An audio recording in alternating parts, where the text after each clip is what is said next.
አፍሩንና መሃል ገቡና አቁሙ እንዳራለ እንዳለ የአዲስ አበባ ልጅን ካየ የያዘውን ቦታ ወይም ደግሞ የነበረበትን ቦታ በራሱ መለወጥ ማስተካከል ሲችል ያን ነገር ሳያደርግ እዛው ደክሞ ቀርቶ እናትና አባቱ ቤት ውስጥ እዛው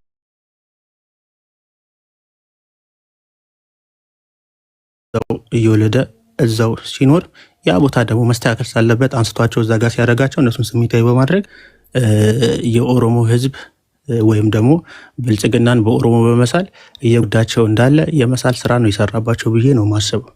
ይሄ ልክ ነው ብዬ አላስብም። እና እኔ እንደተረዳሁትና እኔም እንደገባኝ መጠን ለቴዲ ልነግረው የምፈልገው ነገር የድሮዋ አፋኟ ኢትዮጵያ አዎ ሞታለች። እሷ አትመለስም።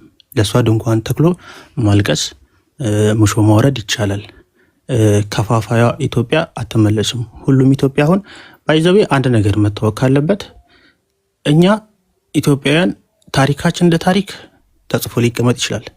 አሁን የምትመጣው ኢትዮጵያ ግን የእኛ ትውልድ ኢትዮጵያ ናት መሆን ያለበት ብዬ አስባለሁ። አዲስቷን ኢትዮጵያ እኛ ትውልዶች ናቸው እኛ ነን ለቀጣዩ ትውልድ እንደ አዲስ መሰራት ካለበት ሰርተን እንደ አዲስ መፈጠር ካለበት ፈጥረን መፍረስም መነሳትም ያለበት ነገር ካለ ትክክለኛና የሚገባ ከሆነ ያን በማድረግ ለልጆቻችን ኢትዮጵያዊነትን አዲስቷን ኢትዮጵያ የምናስረክበው። የድሮዋ ኢትዮጵያ ላትመለስ ሄዳለች። ሁሉም በቋንቋ ይናገራል፣ ሁሉም በቋንቋ ይተዳደራል፣ ሁሉም በቋንቋው ደግሞ የፈለገበት ቦታ ገብቶ መውጣት ይችላል፣ መስራት፣ መለወጥ፣ ማደግ ይችላል።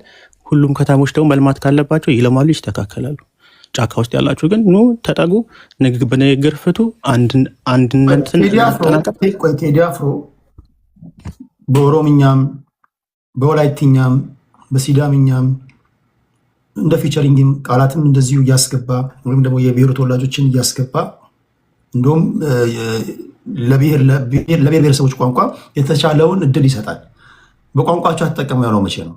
እሱሳ በስራዎቹ የድሮዋን ኢትዮጵያ ወይም ደግሞ አንተ ያልካትን የትኛው እንደሆነች አላውቅም፣ ግን ጨቋኝ ያልካትን ኢትዮጵያ ይፈልጋል ያልከው ምን አይተህበት ነው?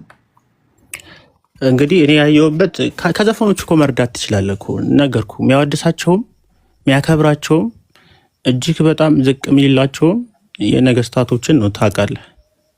ለነሱ ነው እጅግ በጣም ጎንበስ የሚለው። የሚይዘውም ባንዲራ ካየ ያልሙጡም ባንዲራ ነው የሚጠቀመው። የሚወደውም የሚያከብረውም እሱን ነው። እሱ ባንዲራ ደግሞ የሚያመለክተው ምንድን ነው? በአሁን ሰዓት የሚያመለክተው ጫካ ውስጥ ያለውን አልገዛም ያለውን እኔ በጦርነት ነው ማንነቴንም ፍላጎቴንም ማስረክበው ብሎ የሚናገሩ አካል ነው ተሸክሞት የሚዞረው።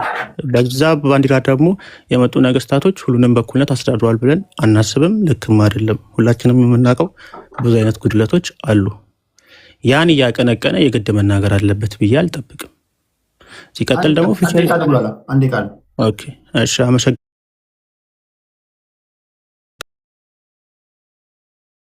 ያለበት ምክንያት እኮ ለዚህ እኮ ነው። ኢትዮጵያዊነትን እንደ አዲስ ወይም ደግሞ ኢትዮጵያዊነት እንደ አዲስ ትገነባለች ትሰራለች ብለህ ስለ ኢትዮጵያዊነት አንድ ኦሮሞ መጥቶ ቢያወራው ወይም ደግሞ አንድ ኦሮሞ ለአንደኛው እኔ የንጉስ ዘር ነኝ ለሚለው ቢነግረው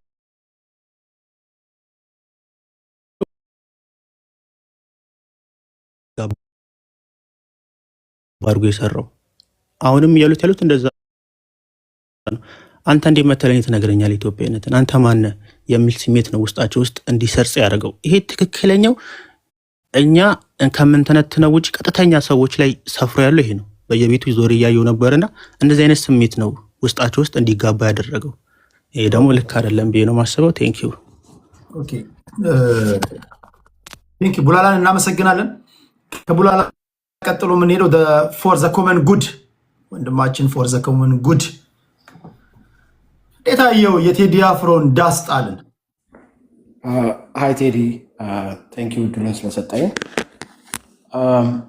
ብዙ ነገሮች ተብለዋል፣ መደጋገም አያስፈልግም። እንደኔ አመለካከት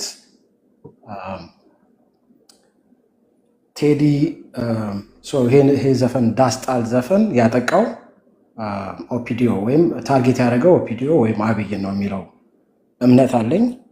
እስማማለሁ እሱ ጋር። ለሌሎች ብሔርተኞች ወይም ለኢትዮጵያኒስቶች አንዳንድ ዘፈኖች ዘፍነዋል፣ ግን ዋናው ዘፈን ይሄ ነው ብዬ አምናለሁ። ግን ዋናው ዓላማው እንደዚህ እንዲዘፍና ይህንን ነገር እንዲያደርግ ያደረገው ራስ ወዳድነት ወይም የሆነ ናርሲሲስቲክ የሆነ ነጋዴነት ነው እንጂ ትክክለኛ ለህዝቡ የሚተርፍ ነገር ወይም ከዚህ የሚጨመቅ ነገር ይኖራል ብዬ አላስብም። አሁን ያለውን ችግር ሀገሪቷ ውስጥ ያለውን ችግር ለውጥ ምናምን አይቶ ህዝቡ አንዣይቲውን ምናምን ተጠቅሞ